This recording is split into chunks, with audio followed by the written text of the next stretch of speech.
अगर आप भी नौकरी पेशा हैं तो आपने कभी न कभी पीएफ ट्रांसफर या विड्रॉल के लिए ईपीएफओ के चक्कर जरूर काटे होंगे। और अक्सर हम देखते हैं कि किसी भी टेक्निकल फॉल्ट या केवाईसी के नाम पर हमारे क्लेम हफ्तों या महीनों तक लटके रहते हैं। लेकिन क्या कभी आपने ये सुना है कि किसी का पीएफ ट्रांसफर होने में पूरे 10 साल लग गए हो? नहीं ना, ये कोई मजाक नहीं बल्कि हकीकत है।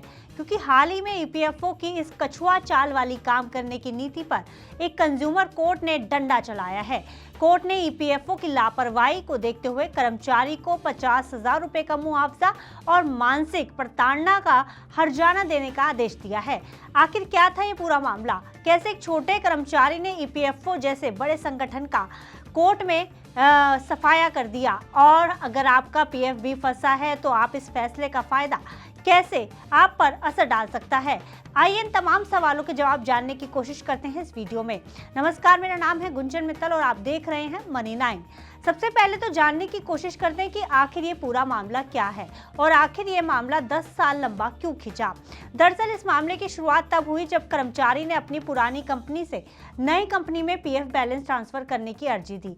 यह मामला करीब 10 से 11 साल पुराना है। कर्मचारी ने साल 2014-15 के आसपास कंपनी बदलने पर अपना पीएफ ट्रांसफर क्लेम फाइल किया था। यहाँ लापरवाही ये रही कि ईपीएफओ ऑफिस ने इस क्लेम पर कोई ठोस कार्रवाई नहीं की। कर्मचारी बार बार ईमेल और शिकायतें करता रहा, लेकिन उसे हर बार तकनीकी कारणों या रिकॉर्ड न मिलने का हवाला दिया गया।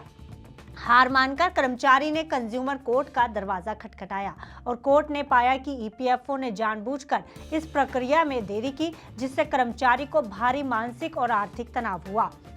अब जब कोर्ट का फैसला आया है और कोर्ट ने जो आदेश दिया है वो ईपीएफओ के लिए एक बड़ी चेतावनी है, जिसने कोर्ट ने ईपीएफओ को आदेश दिया है कि वह कर्मचारी को सेवा में कमी के लिए 50,000 का मुआवजा दे।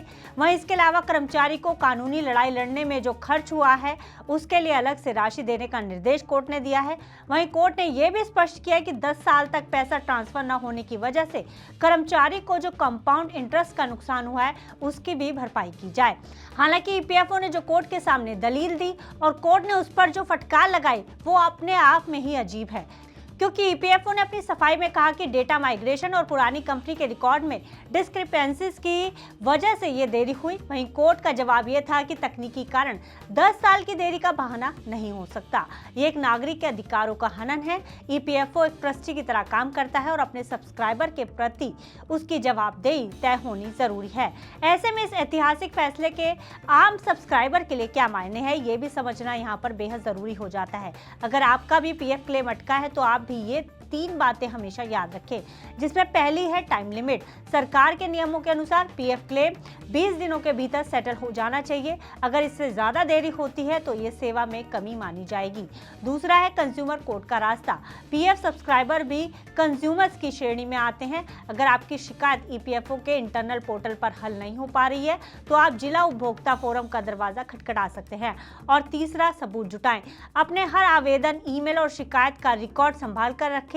यही चीजें कोर्ट में आपका केस मजबूत बनाएंगी। वहीं आंकड़ों पर नजर डालें तो ईपीएफओ के खिलाफ शिकायतों का सिलसिला लगातार बढ़ रहा है। पिछले 1 साल में ईपीएफओ के पास क्लेम रिजेक्शन और देरी को लेकर लाखों शिकायतें दर्ज हुई हैं। वहीं नए सिस्टम के तहत यानी ईपीएफओ 3.0 के तहत ईपीएफओ आईटी डिजिटलाइजेशन पर 2,500 करोड़ रुपए खर्च कर रहा है ताकि ऐसी देरी दोबारा ना हो। साथ ही एक रिपोर्ट के अनुसार पिछले कुछ समय में करीब 30 से 35% पीएफ क्लेम किसी न किसी वजह से रिजेक्ट हुए हैं, जिससे कर्मचारी परेशान हैं। तो कुल मिलाकर ये फैसला उन सभी कर्मचारियों की जीत है जो सरकारी दफ्तरों के ढुलमुल रवैये के आगे खुद को बेबस महसूस करते हैं। 50,000 का ये मुआवजा केवल एक रकम नहीं है बल्कि एक संदेश है कि कोई भी संस्थान कानून से ऊपर नहीं है। अगर आपकी मेहनत की कमाई पर कोई कुंडली मारकर बैठा है तो कानून आपके साथ है और आप अपने हक की लड़ाई पूरी तरह से लड़ सकते हैं।